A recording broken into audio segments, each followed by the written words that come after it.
And on my dad's shortwave radio, it's my new friend, Helen Russell. Helen, how are you? I'm good, thank you. How are you doing today? I'm fantastic, but I have to say, this project of yours is a heck of a departure from living Danishly. This is like the opposite of living Danishly. Well, I feel as though some people think that, but for me, it's a sort of natural progression. And back when we could travel the world, I would go around and talk about my work and happiness research. And I just came to realize that many of us have quite a narrow definition of happiness that means never being sad. And that was never the point. So this is kind of setting the record straight for a lot of people out there. You begin this book, I feel almost an A.A. Milne quality. I don't know if this was on purpose, but the story that you kick things off with, you write like A. Milne and Winnie the Pooh in all capitals that a very capital V, sad capital S thing had happened in your family. Can you start the story there and what had happened? Because I think this is a great way to introduce people to what you're talking about. Yeah, so when I was growing up, I was just about to turn 3. My baby sister died from sudden infant death syndrome. And at the time in the 80s, nobody really talked about it. And nobody really talked about it to my mum or me. My mum and dad split up soon after, and no one really told me what was happening there either. And it all it came to rather a head at school when a teacher showed my mum a picture I had drawn of me and my sister and my dad. And my mum went white and had to sort of explain that half of the people in the picture were no longer there, which was news to me. So I grew up, as many of us do, with this idea that what you don't talk about can't hurt you, and you just want to be like Riley in Inside Out. You want to be the good girl, you want to be happy all the time, and sort of pursuing happiness and trying to push down sadness and avoiding sadness, thinking that it was a bad thing. But that doesn't work. And so it's been a personal journey as well as a professional one to really uncover why being sad is important and how it can actually help us to be properly happy and live a properly more fulfilled life long term. Yeah, reading about your mom's reaction, which obviously is incredibly normal and is a reaction most of us have, but it becomes insidious. You talk about the more you try to bottle up your sadness, the more it kind of, I don't know, ekes out all over the place. I think so. But I mean, that's what happens. It's like sort of pushing a ball underwater. It will just pop up. That sadness isn't going to go anywhere. It can't. And if we can sit with it, studies now show over decades that we can process it and it will be more likely to move on more quickly. But yeah, if we bury it down and we try and bury it with busyness or like working all the time or, food or drink or whatever our crutch of choice may be, and I have tried most of them, it is more likely to tip into something more serious. And of course, depression is a chronic mental illness that needs help. And I've had that too, got all the t-shirts. But sadness, on the other hand, is temporary and it can be awakening. It's a message to tell us when something is wrong in our lives that makes us stop, but we have to listen to it. So it's about learning to do that. I'm glad you mentioned that, Helen, because you make it very clear that sadness goes away. Like you just said, it's temporary. Depression, sometimes you have to go get professional help.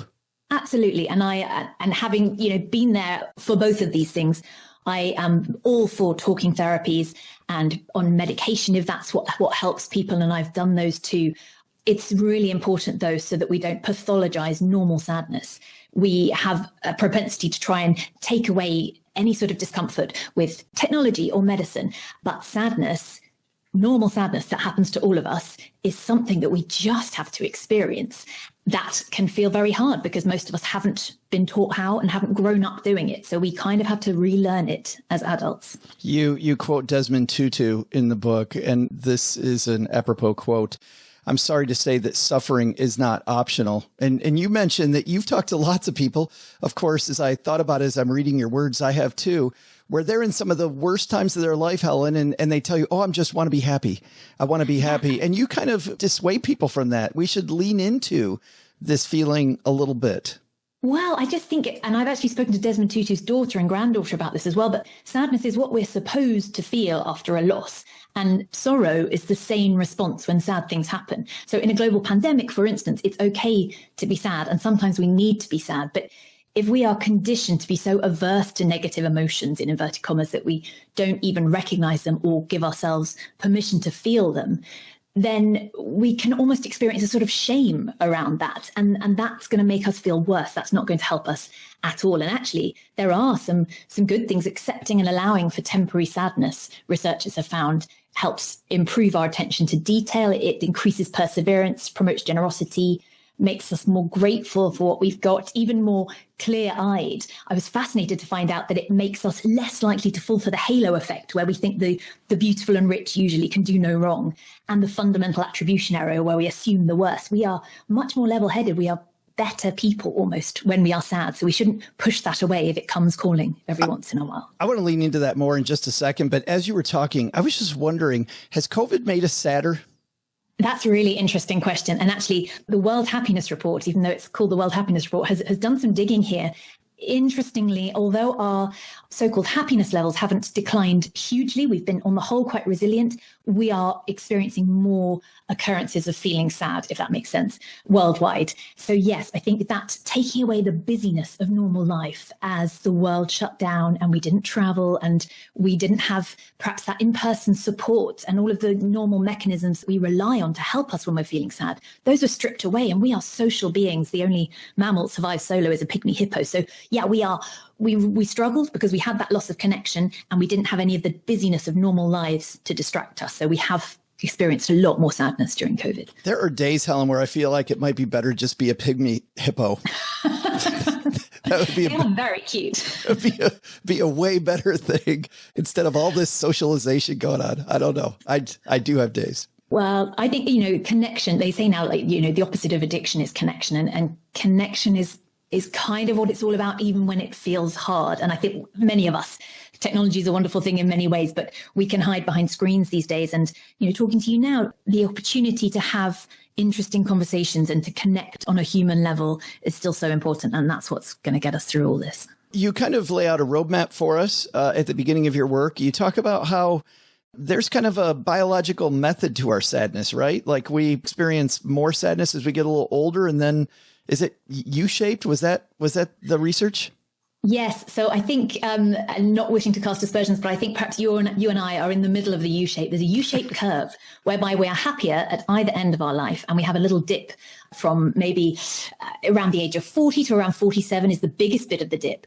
And it's thought that this is because, evolutionary speaking, we see it in monkeys as well. It's thought that because at the beginning of our life, we have fewer resources in terms of, we don't have perhaps very well-paying jobs. We don't have as many bananas if we're monkeys. So we need to be quite optimistic. But as the years go by and we reach the end of our lives, we learn to appreciate what really matters and the people, and stop chasing big bananas or Ferraris or whatever it may be, and learn to really kind of live in the moment and be grateful for what we've got. So they used to think it was because we had the pressures of, perhaps caring for children or caring for aging parents and a busy job. But actually, we see it throughout the animal kingdom. So there's something about going towards the end of life where you realign your priorities in a way that makes us feel better. Yeah.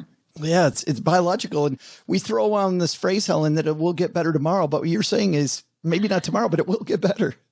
It will get better, a few tomorrows. Yeah. And there's also, there's lots of so interesting. Charles Darwin famously denied the usefulness of tears, but we know now that actually crying does make us feel better.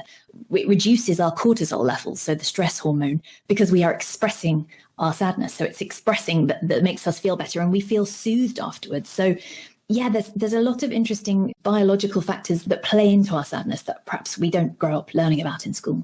You say we feel like we don't deserve to be sad. What does that mean? I think there is often a sense that if we are fortunate enough to have a roof over our heads and food in our refrigerators, that, some pain is less legitimate. But we are all allowed to feel sad.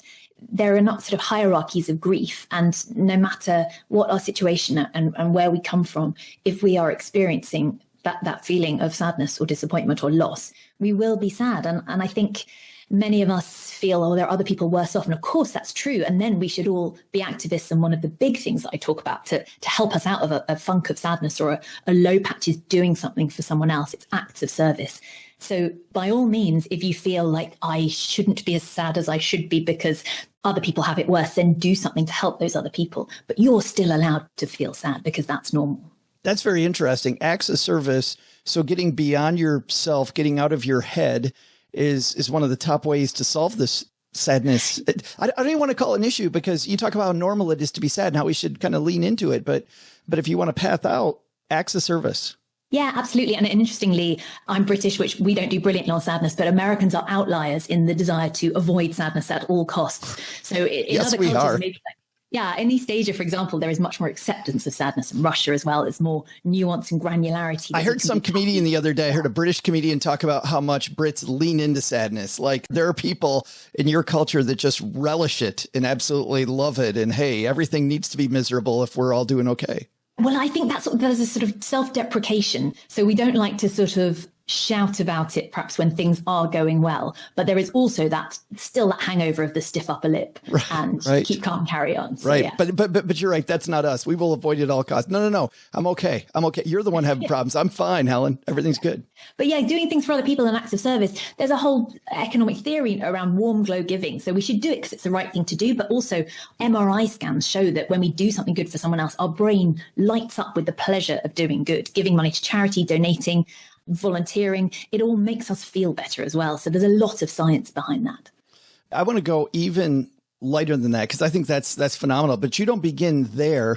You begin with just this idea of, especially Americans, you say we fight it. Don't fight it. Yes. And I know this can feel like a big hurdle. And I'm speaking to lots of people at the moment who are really resistant here. And I completely understand why. Everything in our culture has urged us against it.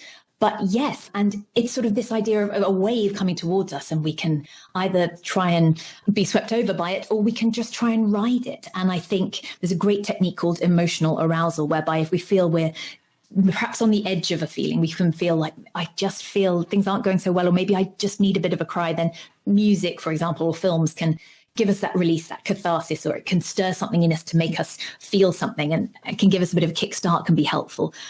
Yeah, so I think the very first rule of how to be sad well is not to fight the sad. Can we talk about crying for a second? Crying helps? Yeah, crying. So crying reduces cortisol. It can be very bonding. You're sending a social message to the people around you that I need you, I need help. Interestingly, women do cry more than men, but it's not necessarily biological. It's because we are trained from the age of about 10 that still that terrible old idea that boys don't cry. So by 10 to 13, you see girls cry more, but often out of frustration because girls are educated that they shouldn't perhaps get angry. And so they are advised to perhaps pick frustration or feelings of just wanting to weep out of that, a feeling of helplessness off the shelf, whereas men are encouraged not to feel sad, to pick anger off the bookshelf of emotion. So there's plenty to do. I found that quite helpful as well, that there is a lot we can do to help change things for the better. And yeah, everybody should be able to cry when they need to. You write that the late psychologist, I'm going to pronounce this name wrong, Harry Guinness, wrote in a book called Between Parent and Child that, quote, many people have been educated out of knowing what their feelings are. I found that pretty profound, but what does that mean? Yeah, I found that profound as well. It's this idea that if and you still see it with parenting, and there's still that absolute urge. I feel the urge to almost do it to my own kids. But if a child falls over, you tell them, oh, you're okay, or don't cry. Or if a child tells you that they are scared, you say, there's nothing to be afraid of. It's this idea of wanting to minimize pain for a child that comes from a good place as a parent, for example. But actually what that does is make the child distrust their own feelings, and they learn not to really believe themselves or to take their own emotions seriously. And this can lead to a great sense of shame as well, because if you still feel scared and your primary caregiver has told you that there's nothing to be afraid of, you think, well, what's wrong with me? I still feel like this. There must be something broken in me. So yeah, it's really problematic. And I think that's another quick win in a way, if we can be aware of that, and anyone who interacts with children to be aware of not minimizing a child's emotion, but listening, then we are going to have a more emotionally literate next generation. I feel like the older I get, Helen, as I'm listening to you, the more that I'm learning to trust myself, trust my gut. I think that's what you're saying here. Yeah, and I think it's something that we would have naturally, but you're right, it's socialized out of us. So, but that's a cultural thing as well. You know, in Russia, for example, I spoke to professors in Russia who talked about the fact that in Russia, there is a sense that feeling sad is okay. And so children are not discouraged out of it. Lots of children's books have really unhappy endings, which is so different to the kind of Disney world that maybe many of us have been brought up with.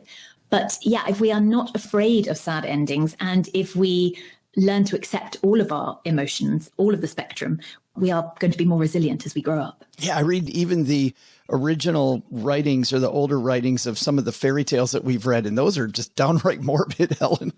They really are. I'm studying Hans Christian Andersen at the moment. Oh, are you? Yeah. Oh, The Real Little Mermaid. Dark, dark, dark. Wow, that's some creepy, creepy stuff.